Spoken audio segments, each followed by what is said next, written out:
Okay, I'll just talk loudly. Are you giving up on that now? I don't think so. So be careful, sound might come on really strong. We just chanted a verse for opening the teaching. The last line of which in our translation is, I vow to taste the truth of the Tathagata's words. Do you remember chanting that?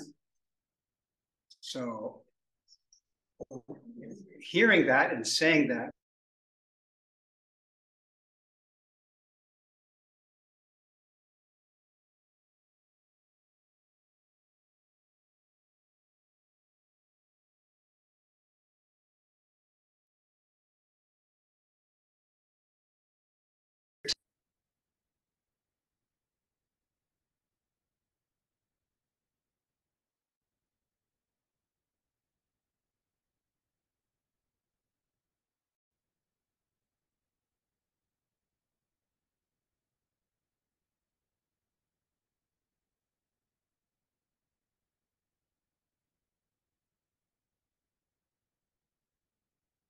my current experience and the experience of tasting the truth of the Tathagata's words.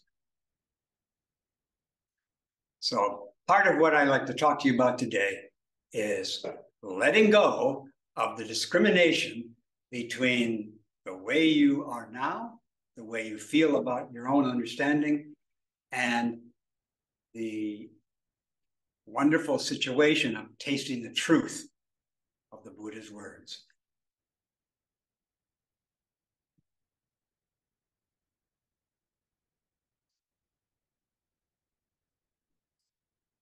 I think I might come back to this again and again, this letting go of dualities between things.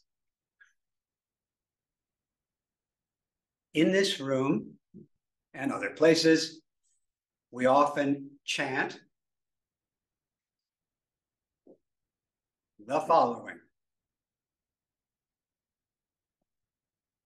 Now all Buddhas and all ancestors have made it the true path of awakening to sit upright, practicing in the midst of the self-fulfilling samadhi. The word samadhi could be translated as concentration or undistracted, collected mind. Anyway, or just as awareness. It's an awareness, a self-fulfilling awareness, a self-fulfilling samadhi. This is what we are currently chanting here. And what is this samadhi? Well, it's that which in which, well, there it is. It's that within which we practice. So again, it has been for those Buddhas and ancestors who uphold the true Dharma, they've made it the true path of awakening to sit upright, to be upright, in the midst of an awareness. What awareness? Again, we call it self-fulfilling awareness or self-fulfilling samadhi. So does that seem simple to you? The true path is to sit upright in the midst of an awareness. What awareness? The self-fulfilling awareness. So what is this self-fulfilling awareness? That's what I'd like to talk to you about today. And let me just start off by keeping it simple. The self-fulfilling awareness in which we have the opportunity to practice is unsurpassed, complete, perfect awakening. Anyuttara Samyak Sambodhi. So again, the beings, the awakened beings who uphold the Buddha Dharma have made it the path, the true path of awakening, to sit upright in this what? To sit upright in complete, perfect awakening. The true path lives in the midst of this awareness. And we can sit upright and practice within that awareness.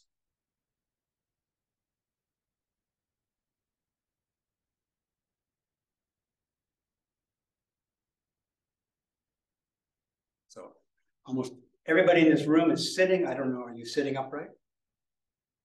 I have an advantage. I don't have anything to lean back on. I'm not, you might consider sitting upright.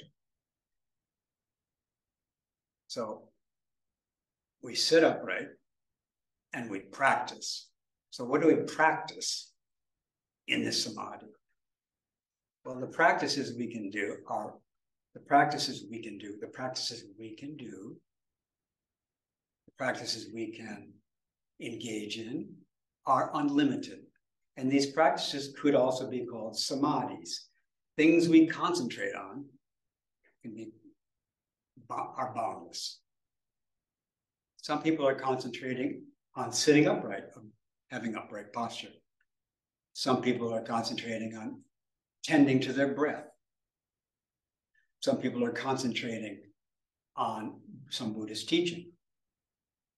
Some, like for example, some people are concentrating on sitting upright and observing all sentient beings with eyes of compassion. That's a practice which we can be devoted to. Sit upright and observe all sentient beings with eyes of compassion. Sit upright and follow the breathing. Sit upright and concentrate on sitting upright. I myself, that's my main practice I do, is I sit upright, sitting upright. I'm devoted to sitting upright. When I'm sitting upright, that's a practice which, in a sense, I am devoted to. This person or this being is devoted to the practice of sitting upright. In this Zendo, I usually sit up right there, but they move my cushion from there to here. So now I'm talking about the practice which all the Buddhas who uphold the Buddha Dharma have made it the true path. So, of course, Buddhas do sit in the midst of this samadhi. Many translations of this samadhi, another translation of this samadhi could be Buddha samadhi. Another one would be Bodhisattva samadhi. Another one is jewel mirror samadhi or precious mirror samadhi. So the true path of awakening is to sit upright in the midst of the jewel mirror samadhi.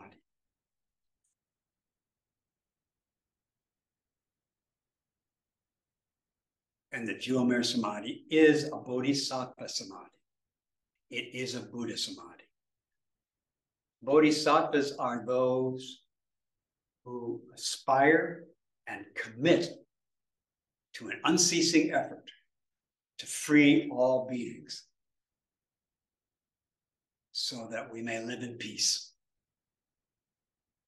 That's the bodhisattva, unceasing effort. And bodhisattvas also can be like Buddhas and practice sitting upright in the midst of the bodhisattva samadhi, which is complete, perfect awakening.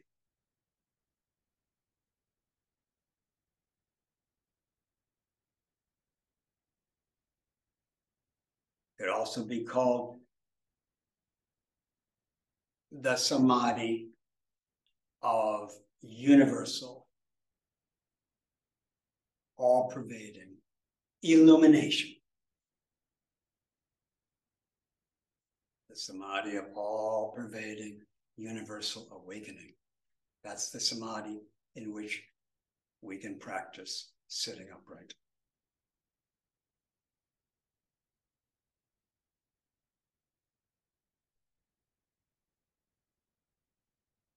Right now, sitting upright, we can enter this samadhi. Not by our own power, not by somebody else's power, but by the power of Buddha, the power of awakening, which is not my power, it's not somebody else's power. It is the power of our awakening. Our perfect awakening will carry us into this samadhi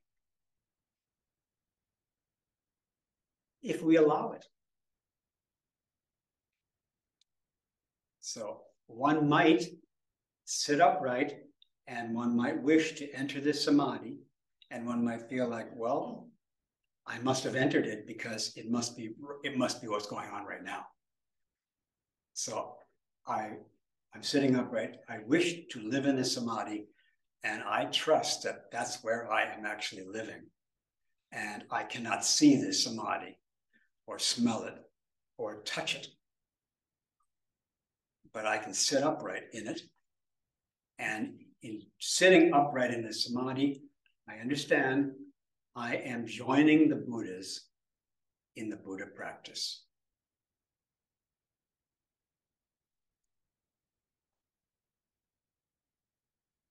In the Precious Mirror Samadhi song, it says that the teaching of suchness, the teaching of the way things are, is intimate transmission. It is Buddhas.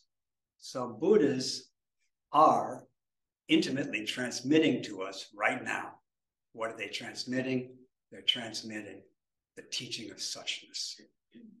And then after saying that, the song says, now you have it.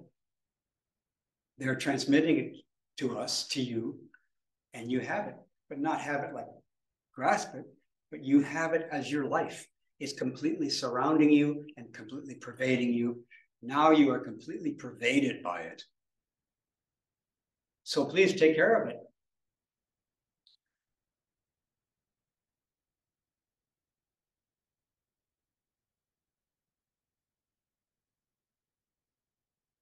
And there's many ways to take care of it. One of the first one that comes to mind is let go of any distinction between the way you feel, the way you think, the way you experience life right now. Let go of any distinction between that and this teaching of the Buddhas, which is now completely given to you.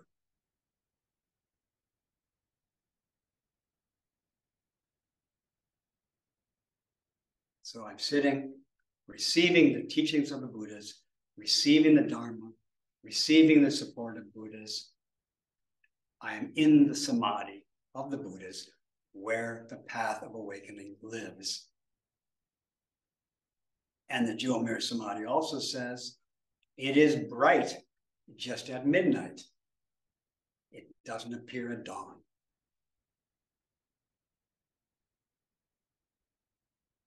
It's bright at midnight means it's bright when you can't see anything. It's bright, I should say, it's bright when you can't see it. If you can see it, that's not it. It's not what you're seeing. We're all seeing something right now. And seeing things is not midnight. In midnight, we don't see anything. And we are sometimes at midnight and we don't see anything. This teaching, this samadhi, the brightness of the samadhi is bright when we give up seeing things or give up looking for it in these things. And it doesn't appear at dawn. So we also can see things at dawn, we can see things. Well, it isn't that it appears with them. These things that appear at dawn are not this samadhi, are not this dharma. So it's not what appears, and it's not the darkness. However, it shines in the darkness.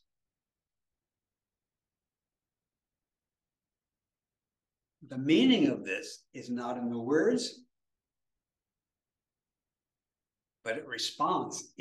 The samadhi, is not in the words I'm using, but it responds to my speaking. And in this offering of my words, and it's responding to me in that interaction, is using it, and that relieves all suffering.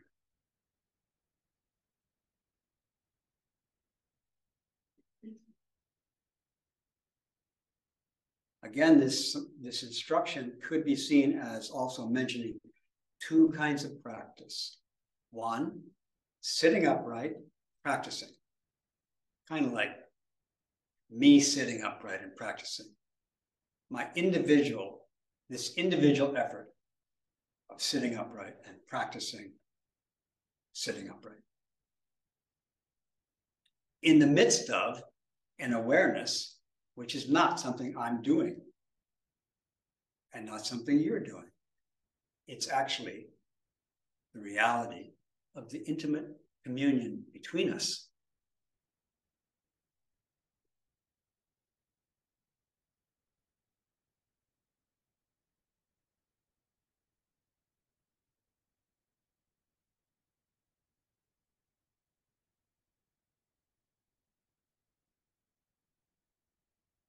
So the practice involves, in a sense, an individual practice and a universal practice. And these individual practices and the universal practices can be distinguished. One seems to be possible for a human to do. The other is not done by a human. It's not even done by a Buddha. It is Buddha. Buddha is not an individual effort. It's the universal effort of illuminating and liberating all beings. That practice, that universal practice, and the individual practice live together. They're not separate. Of course, the universal includes all the individual ones. So in this room, when we're meditating, each person meditates in their own individual way. And the great way of this samadhi, this Buddha samadhi, it includes all of our individual efforts.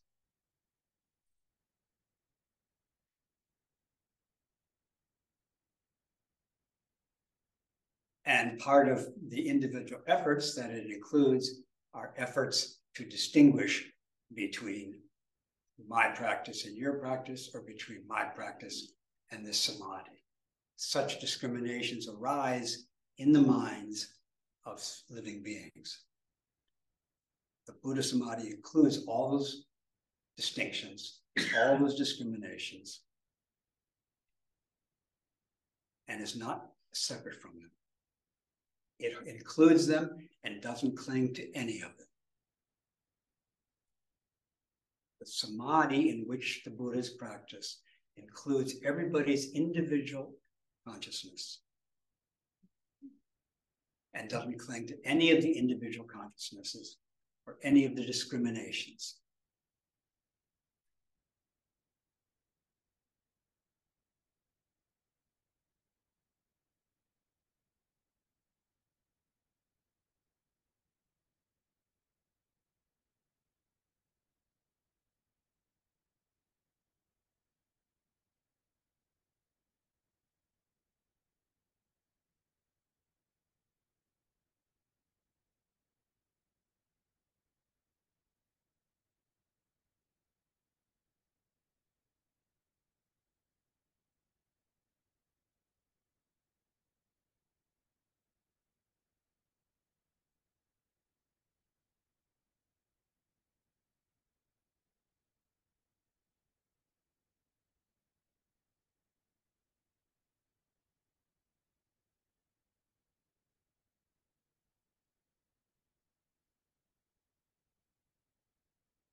sitting upright, practicing, can be quite busy.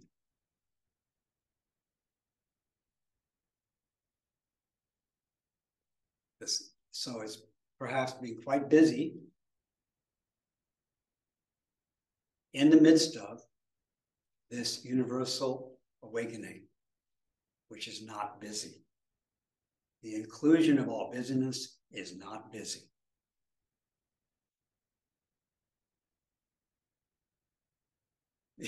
The inclusion of all busy beings and busy bodies is not busy.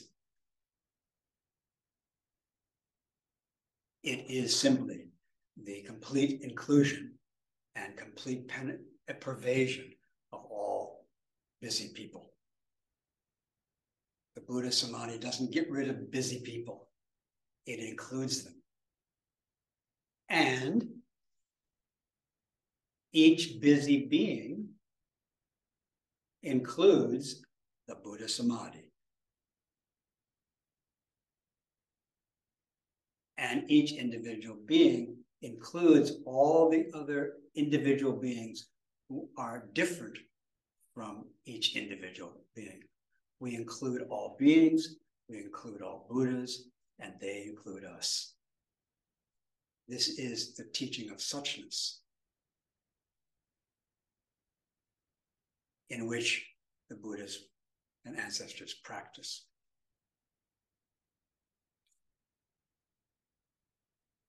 Yesterday I was trying to sit upright and practice sewing my robes. These robes require maintenance. They come apart easily. I laugh because someone gave me a merchant marine jumpsuit, which I wear, for example, when I wash dishes in the dining room, in the kitchen. And this thing does not come apart.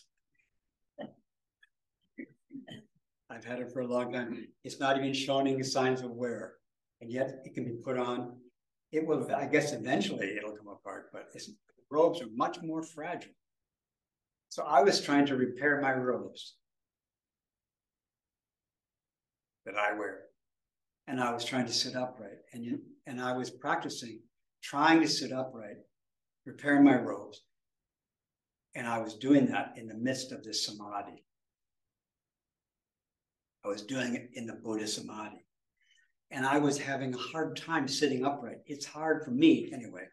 I don't know how it's done, but it's hard for me to sit upright and sew. Like, where do you, like if your hands are down here, it's hard to sit upright because you can't see your hands. And to raise your hands up where you can see them, it's difficult to sew up there for me. But anyway, I was struggling with trying to be upright and do the sewing. Because the tendency was to bend over, put my head down into the sewing.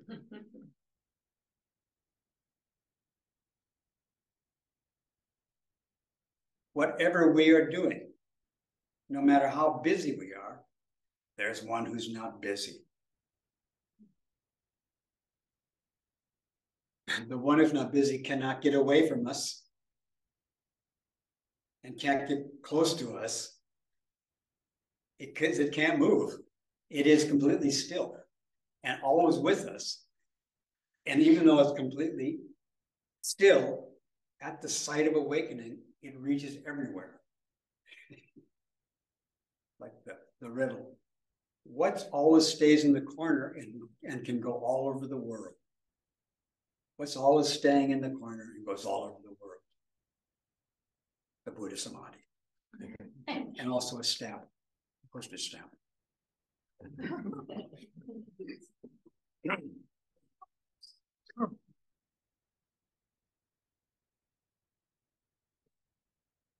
Buddhas are just like postage stamps.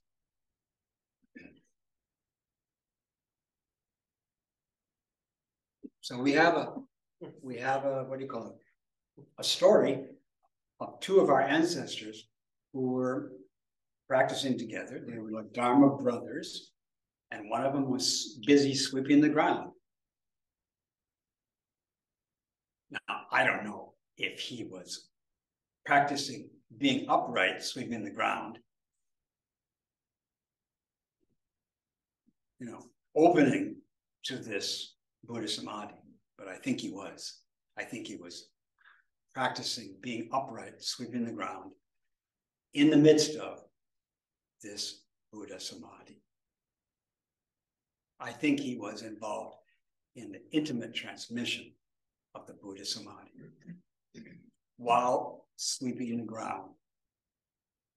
And his Dharma brother said to him, "You are too busy." And he said, "You should know there's one who is not busy." And his brother said, "Then are there two moons? A busy moon and unbusy, not busy?" And the one who was sweeping raised his broom and said, "Which moon is this?"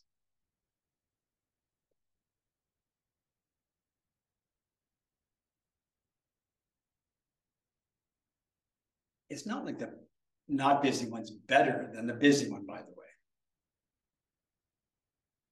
It's that they live together.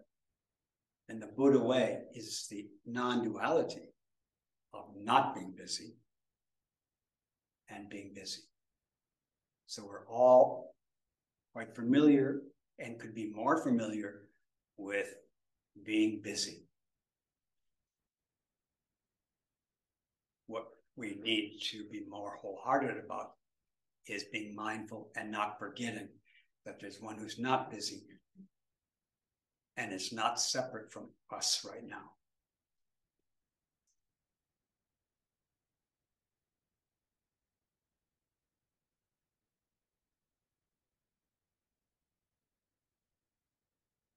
Individual practice in the midst of universal practice.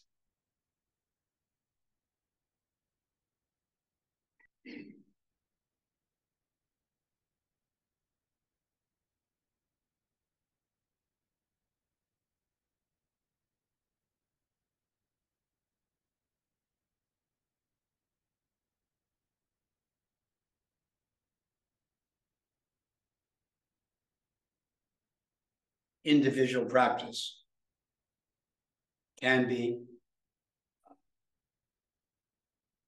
experienced as war, as strife, as great difficulty. And that's busy practice. That's practice busyness. And in addition to the war, strife, there is a discrimination that might arise too, which is that this war is separate from peace. That discrimination quite easily can arise. I think we've all perhaps seen that. War and peace and a discrimination between them.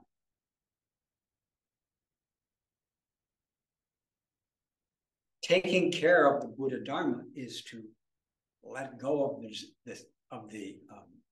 don't grasp the distinction. It's not to get rid of I don't say it's to get rid of the distinction between war and peace. I'm saying it is to be aware if there is a discrimination and let it go. That's how you take care of the samadhi. By letting go of the distinction between war and peace, we are contributing to the realization of peace, which is free of the distinction between peace and war.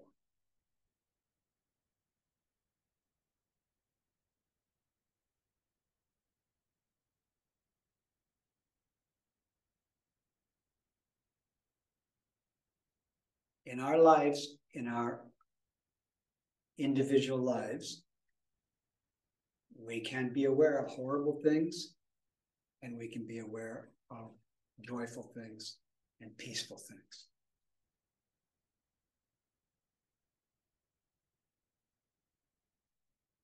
in this samadhi, we do not cling to the distinction between them. They still appear, and there may be distinctions, but we don't get caught by the distinctions. Not being caught by all the distinctions is this radiant jewel mirror samadhi, wherein we actually are all the time. But if we hold on to distinctions between ourselves and others, between war and peace, between good and bad, we hold on to those distinctions, we cover, we hide the radiance in which we are actually living. We hide true peace and freedom.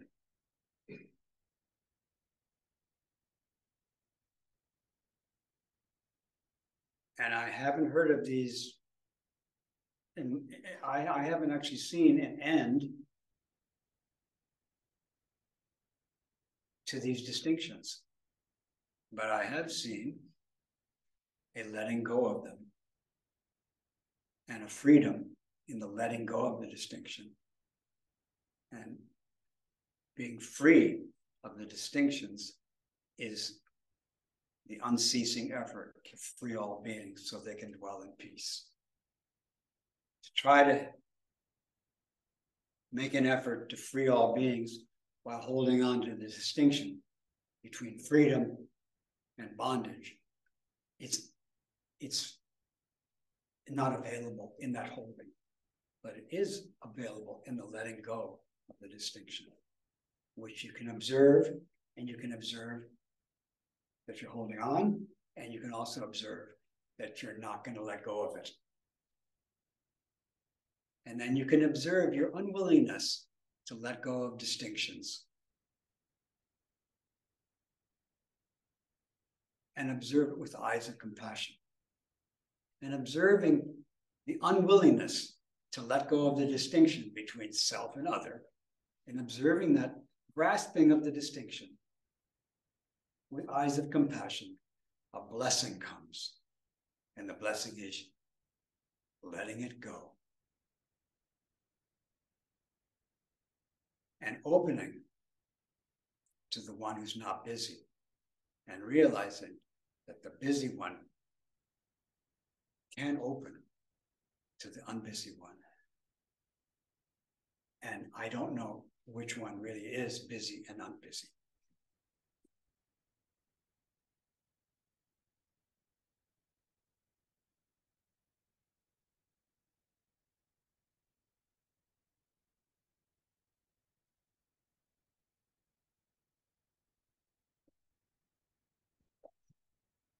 Also, I just like to rephrase the basic teaching, which is that all Buddhas and ancestors have made,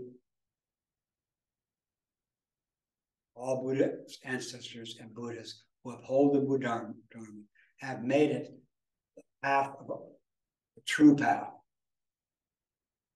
All Buddhas and ancestors who uphold the Buddha Dharma have made it the true path of awakening, to sit upright in the midst of this Buddha Samadhi. Now, I just want to say, that's what they have been doing. They've been making this sitting upright in the midst of this Samadhi, the true path. But I want to add, that's what they are doing. That's what they are doing. We may not have been doing that. Welcome. People are coming in and going out.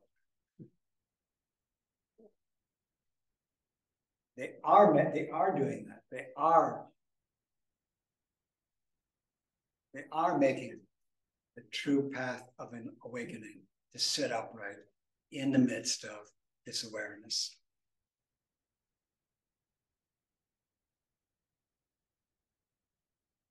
And they will. They have been, they have made it, they are making it, and they will make it.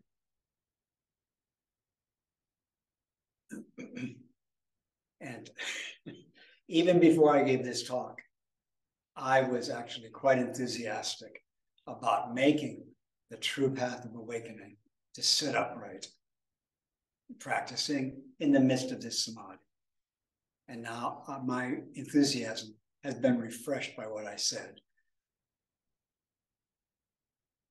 And I pray that you become enthusiastic about making the path of awakening, making it by your practice together with the Buddha Samadhi.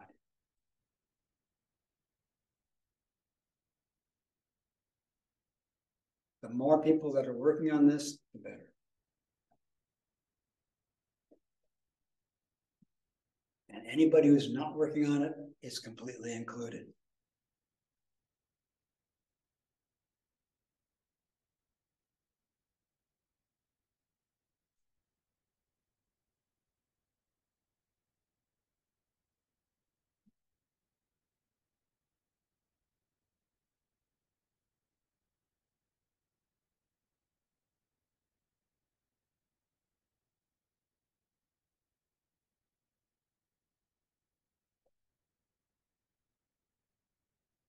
Well, most of you look quite depressed.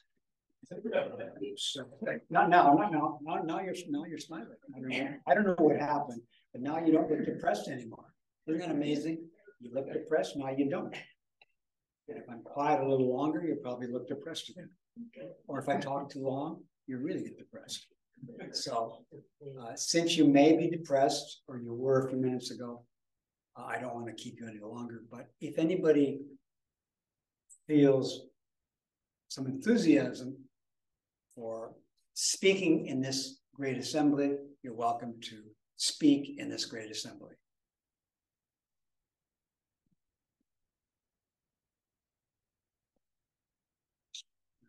So, looks like nobody is enthusiastic. Oh, yes, somebody is. I think they'll bring you they might bring you or you can come up. This is Edward coming up. Maybe feeling some enthusiasm about speaking. How would you like us to speak over here? Would you like, you can speak right here. Okay. And is there a microphone? The camera is what I'm using. Huh? The camera is what I'm using, so that might work to just be me. Why don't you come in? Okay. Come here, Edward, and speak. Okay. Can I sit down? Yeah. I feel like that's it. Thank you for your illuminating the teachings, Roshi. I just visited a Christian church recently, and there was a big emphasis on love. Yes.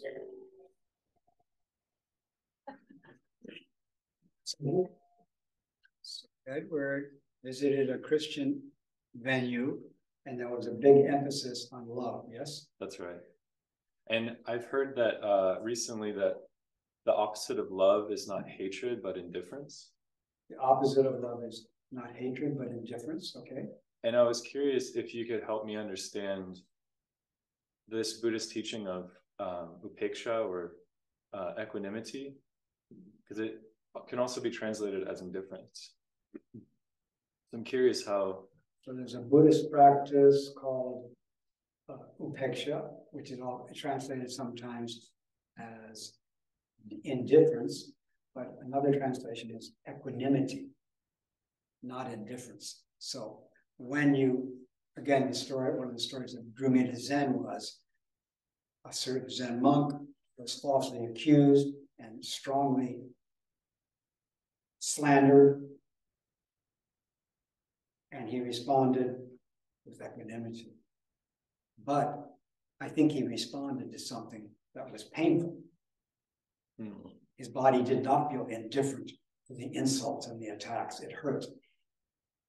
But he was equanimous with that pain. Then the truth came out that he did not do what he was accused of, and people came and praised him. I don't think he was indifferent to that praise. I think it probably felt pretty nice to be vindicated and exonerated, and grateful expression and appreciation. I think it felt different. So I don't think he was indifferent, but he was equanimous. So when we're experiencing war, we're not indifferent to the difference between war and peace.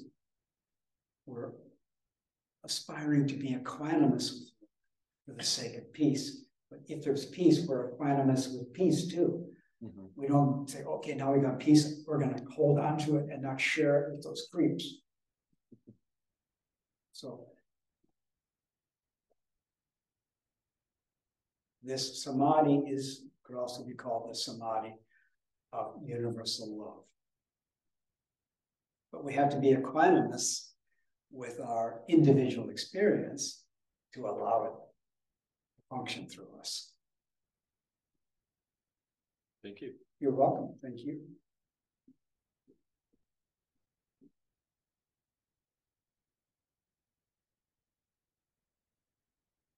I don't look depressed, do I? No, I'm not feeling depressed. Maybe when I leave, I will be, but any yes, please come.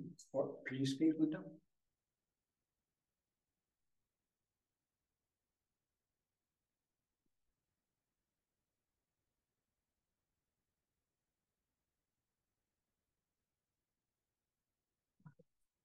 I'll just speak with the hope that other people can hear me. Okay. I'm enthusiastic about two questions, but we'll do one and see how it goes. Yeah, the teaching that you just gave us about letting go of the difference between war and peace. Letting go of use of you imagining, seeing a difference. Yeah. Well, I was thinking it's a skillful teaching for us in this Zendo and for me. But of course, I thought of the people in Gaza at the same time. And I thought it would not be a skillful teaching for people who are, being bombed and starved and so on. Do you? Well, I would say that the Buddha does offer teachings, and this is one of them that I'm offering. But he offers it, what's it called, in accord with the mentalities of beings. So probably he would not offer it to some beings in horrible situations. He would offer some other teaching. For example, maybe just observing people with compassion. That might be the teaching. And he might not feel like it's the time to mention for them to look at the discriminations they're making. But he might, for some people in the middle of in Gaza, he might mention to some people who are ready to hear this teaching, so they can help the other people who are not yet ready to receive this teaching. So I'm presented this here, and maybe for some people, it's not the right time.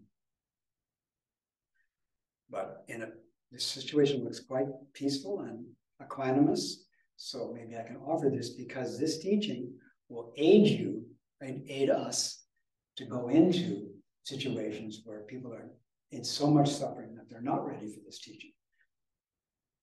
But we can help them better if we let go of the distinction that they're holding on to. I'm satisfied with this answer. Should I do number two? Yeah. Okay. About trying to sew while sitting straight up. Mm-hmm. Seemed kind of silly to me. Well, I admit I'm silly. I'm kind of a silly person. I mean, with that person who was sweeping wouldn't have stood up ramrod straight. He would have moved his body like appropriately to the job of sweeping, right? He might have, yeah.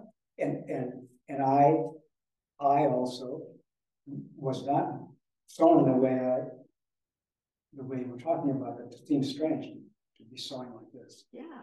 However, I was trying to sit upright. So could you sit upright like this? Maybe, but I was having trouble finding uprightness. I'm just saying. And it's also kind of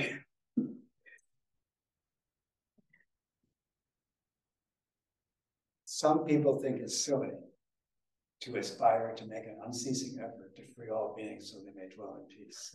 Did I say that was silly? No. I'm saying some people do think that's silly. Some people think that the Bodhisattva path is the silliest thing that humans have ever thought. This is totally silly. Saving all beings, becoming completely enlightenment, that's just silly. That's a nice way to put it. So I think a lot of things I do, I could see I'm kind of silly, and other people could be too. You've been sitting there all those hours. That's really silly, Granddaddy. So yeah, it could be silly. And this samadhi is completely open to and includes all silliness. So I'm just saying, you know, just there, it isn't like when you're sewing, I don't feel like, this is part of my silliness, I don't feel like when you're sewing, there's no hope of having some mindfulness of posture that's really upright. But it may be a struggle sometimes to find out how to sit upright, even in this room. People are struggling. I think sewing is, for me, it's harder for me to find an upright posture in sewing. Maybe if I was a sewing teacher, I would have found it a long time ago. But there is uprightness in all situations, in all postures. And I was having trouble yesterday finding it. But even though we may find sitting upright difficult, we might hear that it is part of the true path of awakening. So we might give it a try to find it. Where is upright sitting? Where is upright walking? Where is upright standing? Where is upright sewing? Where is upright vegetable chopping? Where is upright conversation? Where is it? What is it?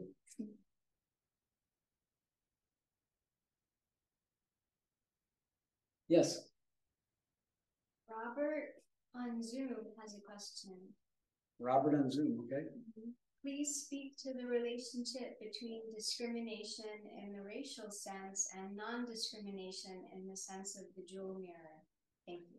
He wants to talk about the relationship between discrimination and non-discrimination.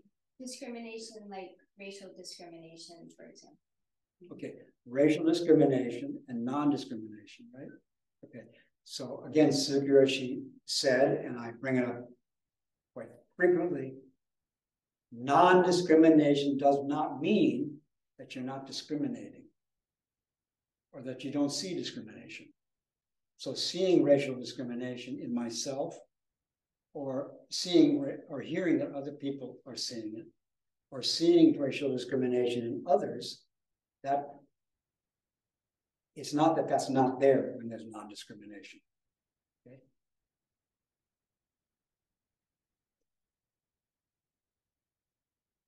Non-discrimination does not mean not discriminating.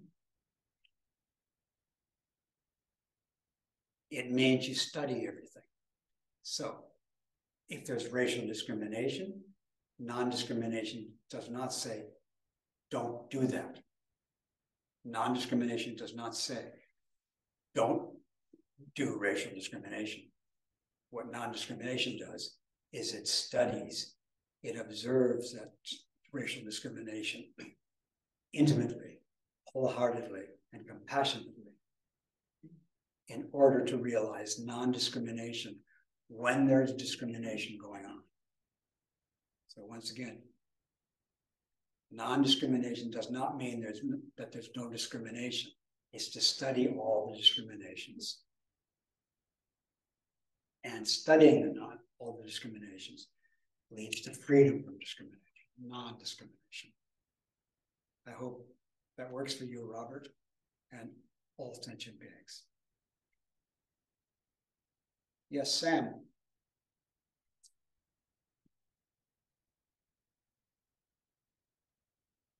Good morning. Good morning. Can I get a few encouraging words on how to be upright in conversation?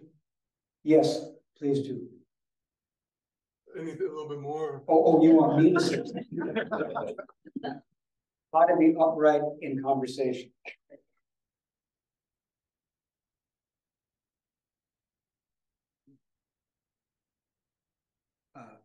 Welcome what's happening for you, and welcome what the other person's offering. Be respectful of what you feel and what you wish to say. And be respectful of what you hear the other person say. Be gentle and tender with your own words and your own feelings. Honor your own feelings and honor other people's offering. Be patient with the pain that may be in the conversation. Be present with it, with the pain. Study the situation. Be curious about the situation.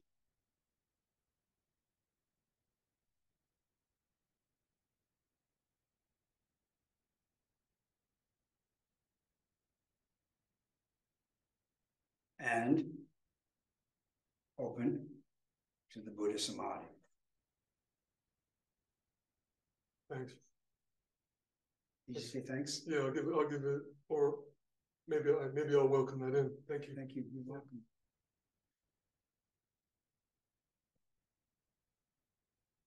Well, maybe that's enough for today. Is that enough for today? Some people way in the back. Somebody way in the back wants to say something?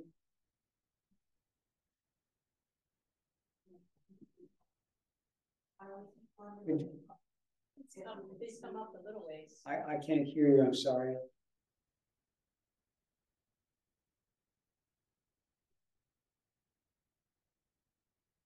Long trip.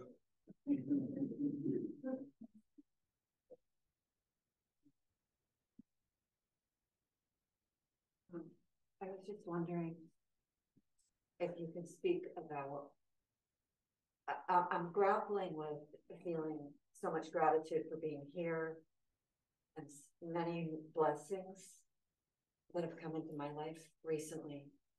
Did you say black things? No, blessings. Many blessings have come into your life. And gratitude. And yet, you said, are we depressed? And for me, I am so sad about the events in Maine and the devastating things that are happening in the Middle East. And I guess I'm grappling with feeling so powerless and sad about our world and feeling like, is it okay to be great, to be happy and calm and peaceful? And how do we sit with that grief about what is happening? And is it and I guess, could you speak to that, please? I aspire to welcome happy people. And I aspire to welcome people who are sad. And I aspire to welcome people who are, what can the example use? Who are feeling powerless. I want to welcome people who are feeling powerless. And if I feel powerless, I wish to welcome my feeling powerless. I wish to welcome my sadness. I wish to welcome my joy. Which is very similar to being grateful for my powerlessness. Not for it, but be grateful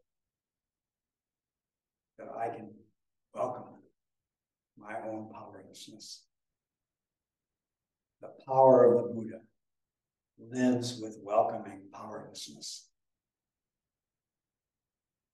Not welcoming powerlessness is, generally speaking, not the Buddha's path.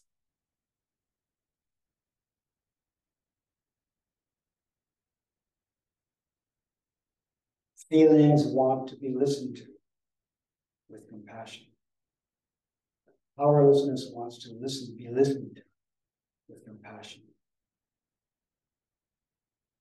Sadness, all these things are calling for compassion.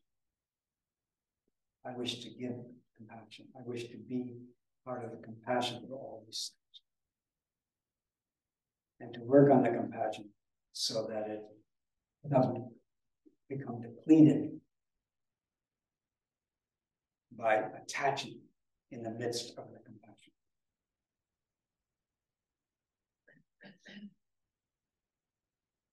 So I welcome your sadness, I welcome your gratitude, and I welcome any feeling of powerlessness. And being able to welcome is a great power of awakening. And it's not just for the one who's welcoming, it's for the one who's welcomed. To teach them how they can welcome their own experience and become free. We're not going to become free by not welcoming what's going on. On the other hand, we will become free if we learn how to be welcoming, gentle, patient, open, enthusiastic, and wise. Thank you.